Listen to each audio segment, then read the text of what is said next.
সবাইকে শুভেচ্ছা। আশা করি তোমরা ভালো আছো। আমরা আজকে যে টপিকসটা শুরু করতেছি সেটা হচ্ছে তড়িৎ প্রবাহের চৌম্বক ক্রিয়া। দেখো, এই যে আমাদের চ্যাপ্টারটার নাম তড়িৎ এবং চৌম্বক, এবং তড়িৎ প্রবাহের ফলে চুম্বকের কি হয়, মানে চুম্বকের কি কি ঘটতে পারে, এই জিনিসটা হচ্ছে আমাদের আজকে আলোচনার বিষয়। আমি তড়িতের কিছু ইফেক্ট দেখি আমরা। দেখো, তড়িতের মানে একটা তারের মধ্য দিয়ে যখন তড়িৎ প্রবাহিত হচ্ছে তখন দেখো যে তারটা কিন্তু গরম হয় বাল্বটি পরে।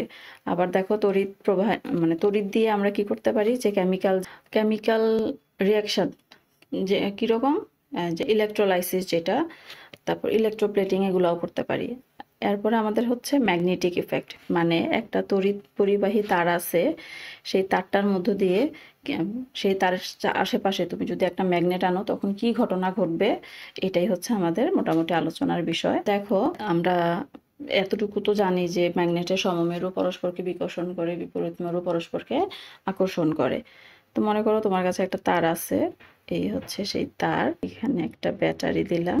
আপাতত কোনো ধরনের তড়িৎ প্রবাহিত হচ্ছে না, ওকে, আমি কিন্তু কারেন্টের ডিরেকশন দিই নাই। দেওয়ার ফলে এখানে যদি আমি একটা ম্যাগনেট আনি, ধরো এই ম্যাগনেটটা এদিকে নর্থ আর এদিকে সাউথ ফেসে আছে, তো আমার একটা তারের চারপাশে ম্যাগনেট, কিন্তু যেহেতু তড়িৎ প্রবাহিত হচ্ছে না এদিক দিয়ে, আমার ম্যাগনেটটা কোনো ধরনের বিক্ষেপ দেখাচ্ছে না। তো আমি করলাম কি, ব্যাটারি কানেকশন দিয়ে দিলাম। কানেকশন দিলে এই দিক থেকে তড়িৎ প্রবাহিত হচ্ছে। তো যখন তড়িৎটা প্রবাহিত হয় তখন দেখা যাবে কি, এই যে আমার স্থির ম্যাগনেটটা ছিল, সেই ম্যাগনেটটা এখন হচ্ছে ডিফ্লেক্ট দেখাচ্ছে।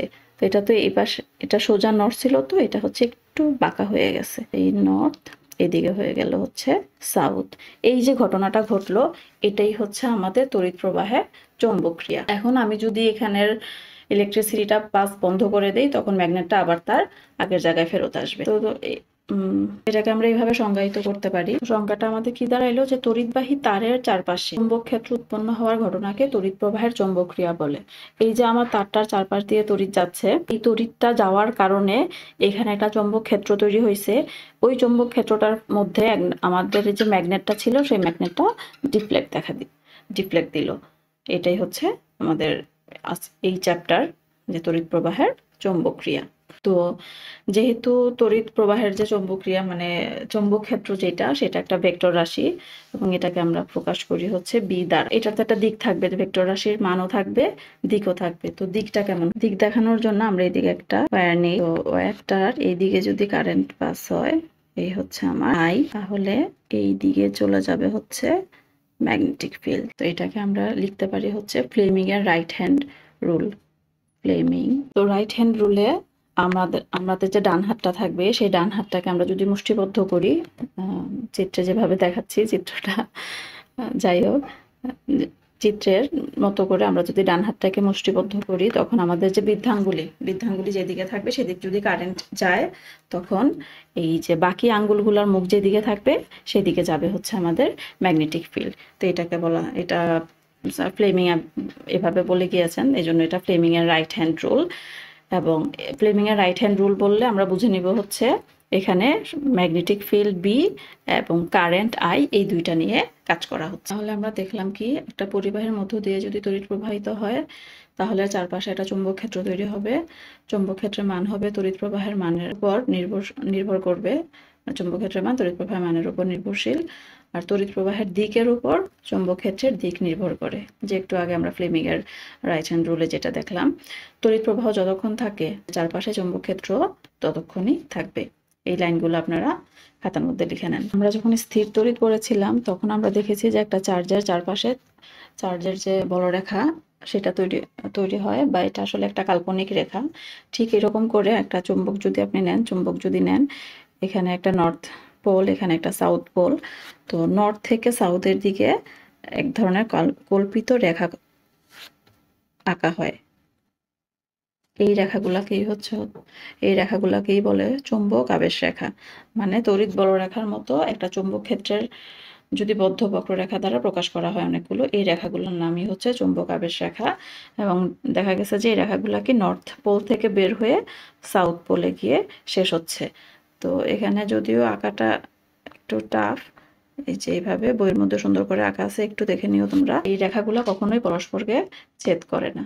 এই সংজ্ঞাটা পরীক্ষায় আসে, পড়ে ফেলবা। আমরা জানি যে চৌম্বক ক্ষেত্র একটা ভেক্টর রাশি, তাহলে এখন যেহেতু ভেক্টর রাশি ওর একটা মান তো অবশ্যই আছে এবং সাথে হচ্ছে দিক আছে। তো আমাদের কাজ হচ্ছে দিকটা আসলে কোন দিকে থাকে এটা একবার আমরা দেখলাম যে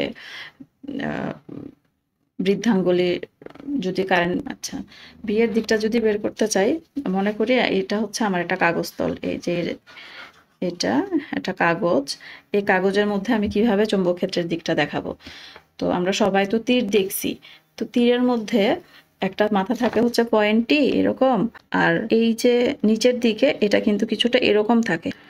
তো তীরটাকে যদি আমরা এই কাগজ তলের মধ্যে প্লেস করি এবং মাথাটা যদি মানে এই মাথাটাকে যদি হচ্ছে উপরের দিকে দেই, কাগজ তলটা মানে কলমটাকে ধরলে কলমের যে নিব সেটা কাগজের যদি উপরের দিকে থাকে ঠিক সেই পজিশনটা, তো এই যে এটা হবে হচ্ছে লম্ব বরাবর বাইরের দিকে। মানে একটা তীরের সাথে যদি তীরটাকে আমি কাগজের উপরে রাখি বা কলমটাকে যদি কাগজের উপরে রাখি এবং নিবটা যদি আমার মুখের দিকে তাক করা থাকে, তখন যেই পজিশনটা হয় সেটা হবে যে চৌম্বক ক্ষেত্র কাগজ তলের সাথে লম্ব বরাবর বাইরের দিকে। আবার এই ক্ষেত্রে দেখা গেছে কি এই যে তীরটা, এই তীরটাকে আমি কাগজ ছুঁড়ে ভিতরের দিকে দিয়ে দিলাম, তো এই মাথাটা চলে যাবে হচ্ছে কাগজের অপোজিট পাশে এবং আমার এই যে সাইডটা এই জিনিসটা থেকে যাবে হচ্ছে এইগুলা এখানে। তো এটা হয়ে গেল হচ্ছে চৌম্বক ক্ষেত্র কাগজ তলের সাথে লম্ব বরাবর ভিতরের দিকে। তো যখন একটা কোশ্চেনে এইভাবে ডট দেয়া থাকবে তখন আমাদের বুঝে নিতে হবে এই যে ক্ষেত্রটা আছে সেটার চৌম্বক ক্ষেত্রের দিকটা হচ্ছে লম্ব বরাবর বাইরের দিকে, আর যদি কোশ্চেনের মধ্যে এই চিহ্নটা থাকে তখন বুঝতে হবে হচ্ছে চৌম্বক ক্ষেত্রটা লম্ব বরাবর ভিতরের দিকে। দেখো এখন আমরা যে টপিকসটা লিখলাম সেটা হচ্ছে গতিশীল চার্জের উপর চৌম্বক বল। মানে আমার কাছে একটা চৌম্বক ক্ষেত্র আছে, এই হচ্ছে আমার সেই চৌম্বক ক্ষেত্রটা, এটার মধ্যে আমি করলাম কি একটা চার্জ আনলাম এবং চার্জটা স্থির না, চার্জটা হচ্ছে মুভ করতেছে। তাহলে কি ঘটনা ঘটবে এখানে? তো দেখা গেছে যে আমি যদি চৌম্বক ক্ষেত্রে একটা চার্জ আনি, মনে করি সেই চার্জ হচ্ছে আমার কিউটা হচ্ছে টেস্ট চার্জ বা পরখ চার্জ। তো এই চার্জটার একটা বেগ আছে, সেই বেগে ও করলো কি এই বরাবর যাচ্ছে, মার্ক করে দেই, এইদিকে যাচ্ছে, এই হচ্ছে ভি বেগে এদিকে যাচ্ছে, ও কিন্তু স্থির না, ও গতিশীল। তো আমার চৌম্বক ক্ষেত্রটা কাজ করতেছে হচ্ছে এই দিকে। তো বি এবং ভি এর মধ্যবর্তী কোণ হচ্ছে থিটা। এটা 90 ডিগ্রি হতে পারে, জোড় হইতে পারে, বড় হইতে পারে। তো এই যে দুইটা জিনিস বি এবং ভি এটা যে থিটা কোণে আছে, তখন হয় কি এই দুইটা জিনিস যখন এভাবে থাকে তখন এর উপর একটা বল কাজ করে, এই হচ্ছে সেই বলটা যেটাকে আমরা বলি হচ্ছে চৌম্বক বল। তার মানে একটা চৌম্বক ক্ষেত্রের মধ্যে আমরা যদি একটা চার্জ জানি, সেই চার্জটা যদি ভি বেগে গতিশীল হয় এবং চৌম্বক যে ক্ষেত্রটা আছে ওইটার মানের সাথে ও যদি থিটা কোণে থাকে, তখন তার সাথে লম্বভাবে এই যে বিটা ভিবি এই যে এদের সাথে লম্বভাবে আমাদের একটা বল কাজ করে, সেই বলটার নামই হচ্ছে চৌম্বক বল। তো এই চৌম্বক বলটা আমরা তো দেখলাম এটার সাথে লম্বভাবে আছে, তো এটার তো ভ্যালু ক্যালকুলেট করা লাগবে। তো ভ্যালু ক্যালকুলেট করতে গিয়ে দেখা গেছে যে এই যে বলটা এফ, এটা প্রপোর্শনাল হচ্ছে কিউ, মানে চার্জের যে পরিমাণ সেটা, এফ ইজ প্রপোর্শনাল ভি চার্জের বেগের মান, এফ ইজ প্রপোর্শনাল বি চৌম্বক ক্ষেত্রের মান, এবং ভি এবং বি এর মধ্যবর্তী যে কোণ এটা সাইনের উপর। তাহলে এই সম্পূর্ণটাকে আমরা এভাবে লিখে বলতে পারি F is proportional q v B sine theta. এবং যেহেতু এখানে একটা প্রপোর্শনাল সাইন আছে, আমরা যদি এখানে কিউ এর ভ্যালু 1, কিউ 1, ভিও 1 মিটার পার সেকেন্ড, থিটা যদি হয় 90 ডিগ্রি, এফ হচ্ছে 1, বিও তখন 1 হয়ে গেলে মানে সবগুলা হচ্ছে এক একক করে নিলে তখন আমাদের কি এর ভ্যালুটা আসবে হচ্ছে 1। তো আমরা লিখতে পারি F is equal to q v B sine theta, তাহলে কিউ ভি বি। তো আপাতত এই পর্যন্তই দেখলাম।